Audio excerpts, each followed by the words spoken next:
Hello everyone, welcome to the channel the Zorawar classes. और आप सभी का स्वागत करता हूं आज की हमारी करंट अफेयर्स की क्लास में, जो कि होगी 27 ऑफ नवंबर की। आज हम 27 ऑफ नवंबर की करंट अफेयर्स डिस्कस करने वाले हैं आज की क्लास में। चलिए फ्रेंड्स, स्टार्ट करते हैं। सबसे पहला क्वेश्चन लेते हैं। टाटा कंसल्टेंसी सर्विसेज, जिसको हम टीसीएस भी बोलते हैं, कि किस पहले मुख्य कार्यकारी अध्यक्ष का 96 वर्ष की उम्र में निधन हो गया है? Which first chief executive of Tata Consultancy Services has passed away at the age of 96? और ये बहुत ही स्टार क्वेश्चन है, बहुत इंपॉर्टेंट क्वेश्चन है। और ये है आपके फकीर चंद कोहली। फकीर चंद कोहली भारत की सॉफ्टवेयर इंडस्ट्री के पितामह कहे जाने वाले फकीर चंद कोहली अब हमारे बीच नहीं रहे। 96 वर्ष की उम्र में उनका निधन हो गया है। कोहली लीडर्स को तराशने में यकीन रखते थे और भारत की आईटी इंडस्ट्री के लिए एक पूरी पीढ़ी तैयार करने में लगे थे। साल 1969 में टाटा ग्रुप के चेयरमैन JRD टाटा ने कोहली से टीसीएस को शुरुआत करने के लिए उनसे मदद मांगी थी। बता दें कि उस समय टीसीएस दुनिया की तीसरी कंपनी थी जिसने कंप्यूटर का इस्तेमाल किया जा रहा था। तो उस टाइम पे 1969 जैसे टाइम पे टीसीएस वर्ल्ड की ऐसी थर्ड कंपनी थी जहां पे कंप्यूटर्स यूज हो रहे थे। तो बहुत ही मेन क्वेश्चन है, ठीक है। और टीसीएस के फर्स्ट चीफ एग्जीक्यूटिव अब इस दुनिया में नहीं रहे और उनका नाम था फकीर चंद कोहली। ठीक है जी, याद रखना है। चलिए क्वेश्चन नंबर लेते हैं सेकंड आज का।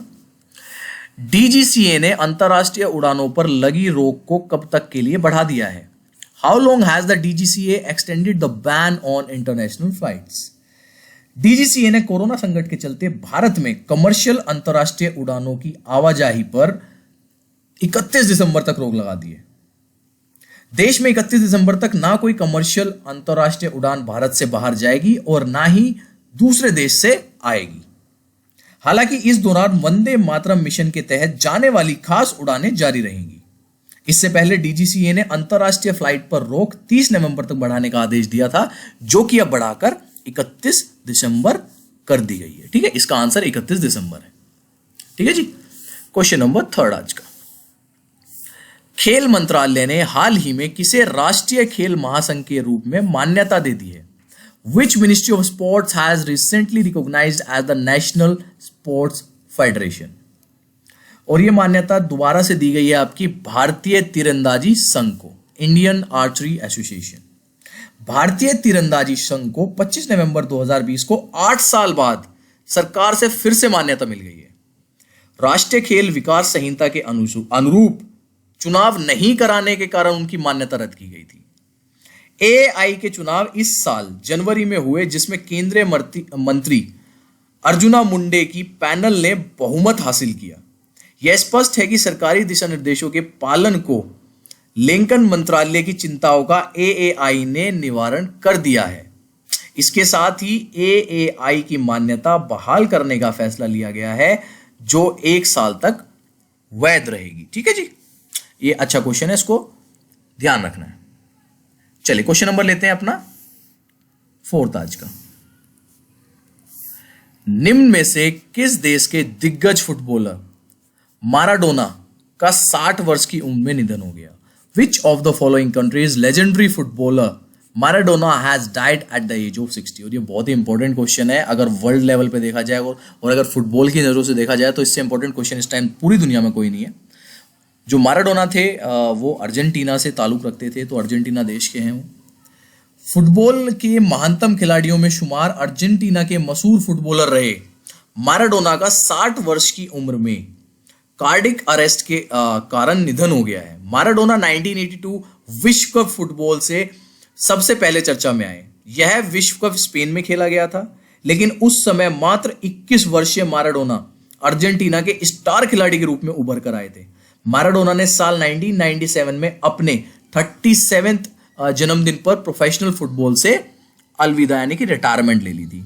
तो बहुत ही इंपॉर्टेंट क्वेश्चन है, बिल्कुल किया जा सकता है आपसे किसी भी आने वाले एग्जाम में, कि जो माराडोना थे वो किस कंट्री से रिलेट रखते थे, या ये आ सकता है कि अर्जेंटीना के बहुत ही दिग्गज फुटबॉलर जिनका अभी फिलहाल में निधन हुआ है वो कौन थे। ठीक है, क्वेश्चन कैसे भी बन सकता है।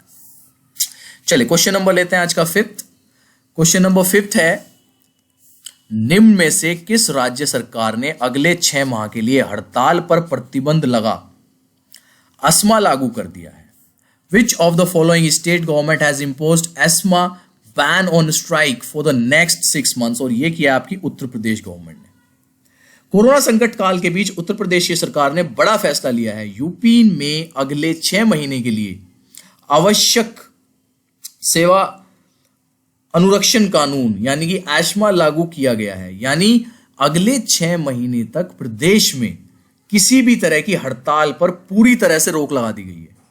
प्रदेश सरकार की ओर से बुधवार को यह आदेश जारी किया गया है। आपको बता दें कि इस एक्ट के लागू होने के बाद आवश्यक सेवाओं में लगे सरकारी कर्मचारी अगले 6 महीने तक किसी तरह की हड़ताल पर नहीं जा सकते। अगर कोई भी कर्मचारी हड़ताल करता है तो उस पर सख्त एक्शन लिया जा सकता है। ठीक है, तो ध्यान रखना है कि एस्मा लगा दिया गया है किसी भी तरह की स्ट्राइक या हड़ताल पर उत्तर प्रदेश में। क्वेश्चन नंबर 6, विश्व पर्यावरण संरक्षण दिवस निम्न में से किस दिन मनाया जाता है? इंपॉर्टेंट क्वेश्चन है, स्टार क्वेश्चन है। World environmental protection day is observed on which of the following day? और यह मनाया जाता है हर साल 26 नवंबर को। विश्व पर्यावरण संरक्षण दिवस प्रत्येक वर्ष 26 नवंबर को मनाया जाता है। यह दिवस पर्यावरण संतुलन को बनाए रखने एवं लोगों को जागरूक करने के संदर्भ में सकारात्मक कदम उठाने के लिए मनाया जाता है। यह दिवस संयुक्त राष्ट्र पर्यावरण कार्यक्रम के द्वारा आयोजित किया जाता है। पिछले करीब 3 दशकों में से ऐसा महसूस किया जा रहा है कि वैश्विक स्तर पर वर्तमान में सबसे बड़ी समस्या पर्यावरण से ही जुड़ी हुई है। तो ये ध्यान रखना है आपको। विश्व पर्यावरण संरक्षण दिवस यानी कि वर्ल्ड एनवायरमेंटल प्रोटेक्शन डे जो है वो आपका 26 नवंबर को मनाया जाता है। ठीक है, क्वेश्चन नंबर 7, आपका क्वेश्चन नंबर 7 है, भारत और संयुक्त राज्य अमेरिका ने परमाणु ऊर्जा पर सहयोग के लिए समझौता ज्ञापन को कितने साल के लिए विस्तारित कर दिया है? For how many years has India and the United state extended the MoU for corporation on nuclear energy? और ये 10 साल तक के लिए और एक्सटेंड कर दिया गया है। भारत और अमेरिका ने परमाणु ऊर्जा पर सहयोग के लिए समझौता ज्ञापन को 10 साल के लिए विस्तृत कर दिया है। इस समझौता ज्ञापन का विस्तार संयुक्त राज्य अमेरिका और भारत के बीच सहयोग के 10वें वर्ष पर किया गया था।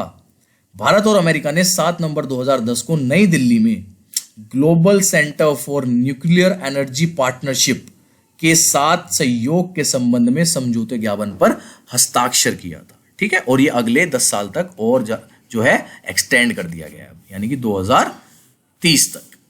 आज का ले लेते हैं लास्ट क्वेश्चन। आज 8 क्वेश्चन है। किस राज्य सरकार ने पुलिस अधिनियम में विवादास्पद संशोधन को निरस्त कर दिया है? Which state government has repealed the controversial amendment to the police act? और ये किया आपकी केरला गवर्नमेंट ने। केरला सरकार ने पुलिस अधिनियम में विवादास्पद संशोधन को निरस्त कर दिया है। राज्यपाल आरिफ मोहम्मद खान, अब ध्यान रखना केरल के राज्यपाल कौन है? राज्यपाल भी मैं ऑलमोस्ट कई सारे राज्यों के आपको बता चुका हूं साथ साथ में। राज्यपाल आरिफ मोहम्मद खान, ये राज्यपाल हैं आपके केरला के, ने इससे संबंधित अध्यादेश पर 25 नवंबर 2020 को हस्ताक्षर किया।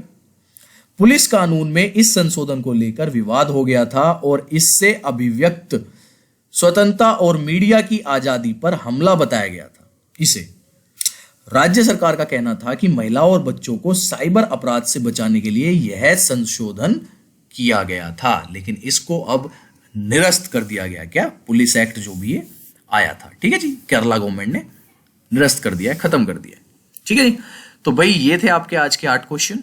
आई होप आपको पसंद आए होंगे। एंड फ्रेंड्स, कल जो है आपका ईवीएस की क्लास में आर्टिकल्स रह गए थे, आर्टिकल्स ऑन प्रेसिडेंट। लास्ट में मैं भूल गया था दिखाने, वो थे तो उस पीपीटी में, लेकिन मैं जल्दी में 10 क्वेश्चन खत्म हुए और मैंने बंद कर दी थी। तो नेक्स्ट जो भी ईवीएस की क्लास होगी मैं उसमें जोड़ दूंगा, और सबसे पहले पे आपको मैं प्रेसिडेंट रिलेटेड आर्टिकल्स ही दिखाऊंगा, वो जितने भी थे, उसके बाद क्लास स्टार्ट करेंगे। ठीक है, thank you everyone, that's all for today. फिर मिलते हैं हम अब रात को 9 बजे। आज जहाँ तक है कंप्यूटर क्लास रहेगी। Okay, bye, take care.